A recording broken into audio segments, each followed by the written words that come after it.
आज हम एक ऐसे बैंक घोटाले की बात करने वाले हैं जो किसी भी थ्रिलर मूवी को टक्कर दे सकता है। 590 करोड़ रुपए। जी हाँ, 590 करोड़। और ये कोई प्राइवेट पैसा नहीं था, ये था जनता का पैसा, सरकारी खजाने का पैसा। तो सवाल ये है कि इतने बड़े घोटाले का पर्दाफाश हुआ कैसे? बात है फरवरी 2026 की। हरियाणा सरकार अपना एक रूटीन काम कर रही थी। एक अकाउंट से दूसरे अकाउंट में कुछ पैसे ट्रांसफर करने थे। तो हुआ ये कि सरकार के जो कागजात थे, जो उनके अपने रिकॉर्ड थे, उनके हिसाब से बैंक अकाउंट में एक अच्छी खासी रकम होनी चाहिए थी। लेकिन जब बैंक के सिस्टम में देखा गया तो असली बैलेंस वो बहुत ही ज्यादा कम था। मतलब सरकारी किताबों और बैंक के आंकड़ों में जमीन आसमान का फर्क था। और ये फर्क छोटा मोटा नहीं था।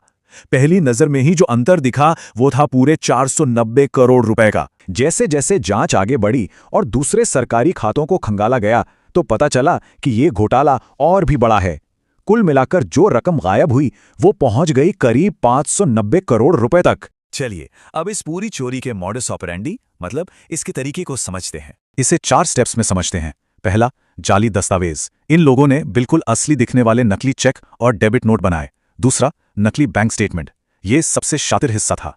हर महीने सरकारी डिपार्टमेंट्स को ऐसे बैंक स्टेटमेंट भेजे जाते थे जिनमें बैलेंस बढ़ा चढ़ाकर दिखाया जाता था ताकि किसी को शक ही ना हो। तीसरा स्टेप था पैसे को बाहर निकालना। सरकारी खातों से पैसा धीरे धीरे स्वास्तिक देश प्रोजेक्ट नाम की एक शेल कंपनी में ट्रांसफर किया जाता था। और चौथा और आखिरी स्टेप, मनी लॉन्ड्रिंग। इस पैसे को फिर अलग अलग पर्सनल अकाउंट्स में घुमाया गया और उससे रियल एस्टेट और गहने खरीदे गए ताकि ये पता लगाना नामुमकिन हो जाए कि पैसा आया कहां से था।